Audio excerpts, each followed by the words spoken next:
Yo, what's up everyone? This is LJ over here from PlayerEssence and welcome to my review of Tokyo Mirage Session Sharp FE for the Nintendo Wii U.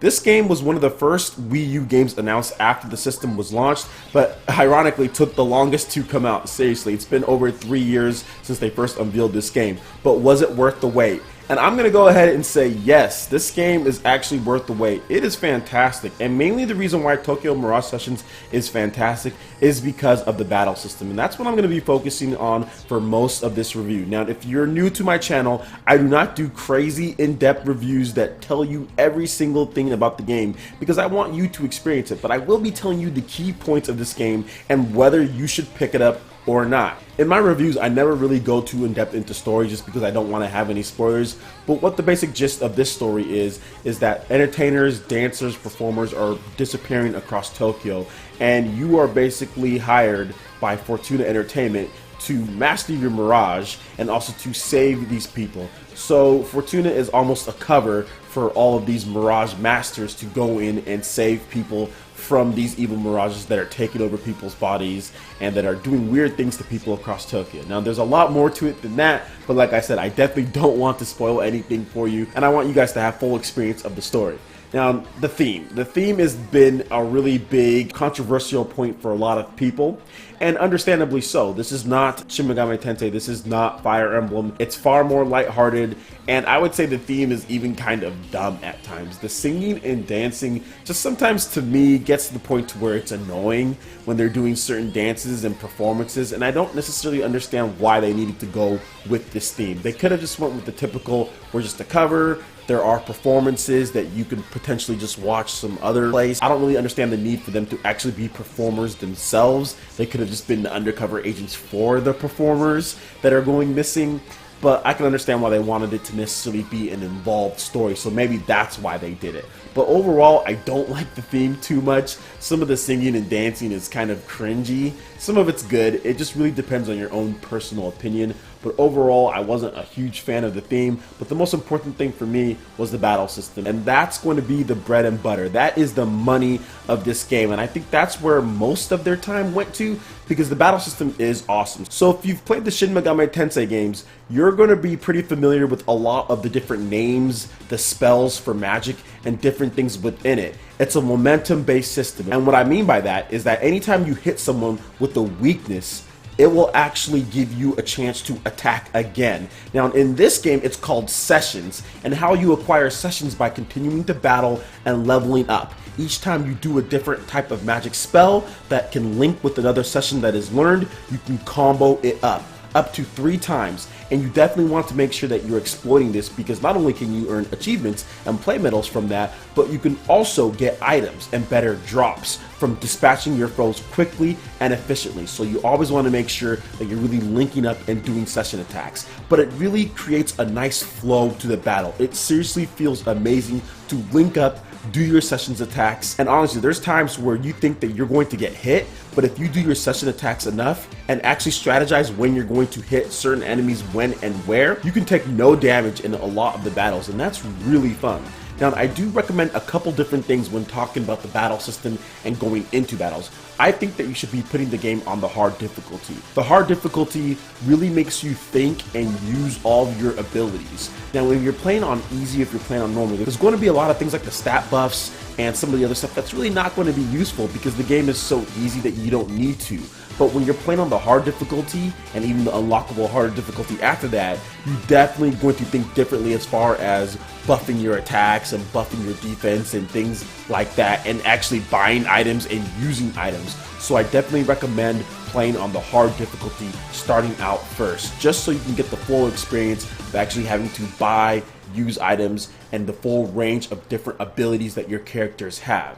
Now, when it comes to the actual abilities and what you can do, there is a lot. They have these things called Radiant Unities that you can do, which will actually give you passive skills sometimes that allow you to do certain things. And you also have the main abilities, which would be Carnage, and those are your weapons. Now, anytime that you have a weapon that you can make, it's all done through Tiki in the Bloom Palace. Now, Tiki, what she can do is she can actually take the materials that you earn from fighting against enemies, and she can combine them in a unity, a carnage, which is called the weapons, they're called carnages, a carnage unity to make new weapons. Now what you can do with the new weapons is that not only do you get stat boosts to damage and things like that, but you can also learn different skills, and that's where the Shin Megami Tensei comes in. You can acquire skills from all these different weapons onto your main character that will pass through even after you're done with that weapon. So you can bolster certain skills that you have, learn completely new ones. You learn different session attacks on there, learn normal magic and regular physical attacks and healing spells. So it's a really cool system. If you're familiar with Shin Megami Tensei,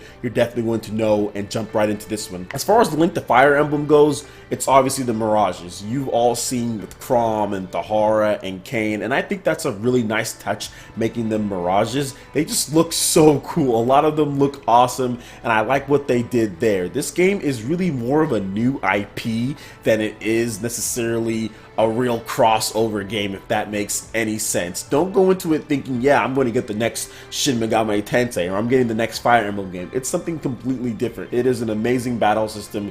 It works well, it flows. There's all sorts of different attacks and things and skills that you can learn to supplement that, and that's something that you're going to have to just play if you want to find out more about those. But trust me, it goes way further than just learning skills with certain magics and things like that. There's more stuff that you can do, especially tying to side quests and other stuff that really bolster the attacks and bolster the battle system. When it comes to content, graphics, sound, the content is great. You're going to get a lot of mileage out of this game, especially if you put it on hard and you do the side quests. You're going to have 60 hours plus. There is a lot of different things to do in this game. There's a lot of different side quests.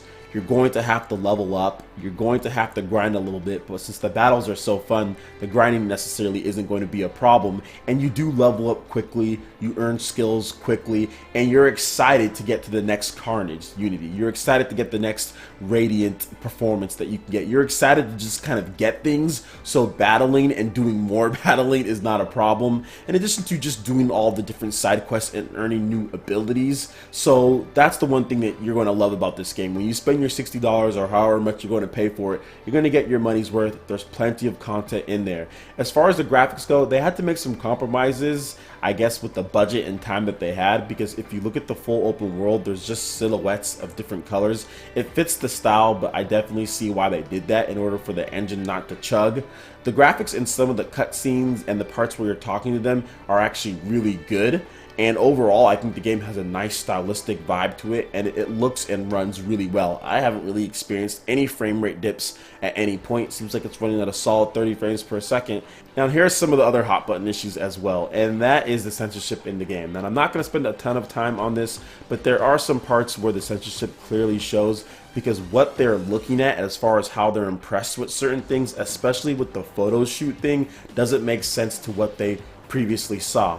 One example of this is that Toma is like, man, I'm really impressed with Miss Maiko's shoot. Like, this is something that she'd show her boyfriend. So if she show her boyfriend that, that's obvious that she's wearing less clothing in that book of what they're trying to show. Now, in that same mission, Tsubasa was trying to channel that same spirit in order to get the Mirage out of this guy who only wanted your boss, the Ms. Maiko, and she needed to channel that same spirit in a more revealing outfit. But instead, she's wearing some street chick outfit, which doesn't channel what they were talking about in that book. So there's times where the censorship actually interferes with what they were trying to go for, because it's clear that those pictures in that book were more scantily clad, that she was in a bikini or less clothing, yet when you try to go channel that spirit, she's wearing a street chick outfit. Doesn't make sense. Bad censorship there. And in my opinion, Nintendo should have never done that, especially with the people that they're trying to sell this game to. Your fans are going to want that stuff in there. They're definitely not going to want it censored like that. So it's unfortunate that it happened, but it is in there. There are also other censorship stuff as well, such as blurring out some cleavage on one of the bosses. So that's just something to take note of if you are one of those censorship sticklers. Another issue that I had is the gamepad in this game. Now, if you're using the Pro Controller, you are forced to also switch off to the gamepad at times. The map is only accessible on the gamepad. You cannot have a mini map on screen, which is unfortunate. Also, topics, which are messages that just pop up kind of randomly, those can only be viewed on the gamepad screen. So you constantly have to be looking down and back up. Play the game, topic comes up, look back down, and have to click through them. They didn't give you the option to just look at the message on the screen. I think that's just a little bit gimmicky for my taste, as it really doesn't add anything to the experience. It just makes you look down and use the touchscreen in order to see whatever that text message was. They should have given you an option to look on the screen, because if you're using the Pro Controller, you're constantly having to switch back and forth, and that really breaks the immersion of the game. Now, if you're just using the gamepad, it's a little bit better because the gamepad's in your hand and you don't have to switch off controllers, and you can easily just look down and press the topic button. But it is somewhat of a break of flow, just because you're looking at the screen, then all of a sudden a topic message pops up, and then you have to look down at the gamepad and then back up, and sometimes it goes like back and forth, back and forth. It's not like all at one point. Sometimes you'll read a topic, then just like a little bit later you'll wait, then another topic will come up a little bit later as soon as you fast travel to somewhere. So it's a little bit annoying in that regards, and I know there's probably not going to be a patch to fix it, but I would really hope that they would put out something to where people who use the Pro Controller can just look at messages on the screen instead of having to switch back and forth. Overall, I thoroughly enjoyed my time with Tokyo Mirage Sessions Sharp FE on the Nintendo Wii U. I think it's a really cool nod to some of the Fire Emblem characters in there, with Tahara and Chrom and Kane and Cheetah. You're going to love some of the stuff that they've put in there. There's a lot of Easter eggs for Shin Megami Tensei and Fire Emblem fans. They have the whole weapon triangle, which is also part of the battle system of Fire Emblem, and there's other little nods here and there that you'll find out if you decide to play the game yourself. So my final score for Tokyo Mirage Sessions Sharp FE on the Wii U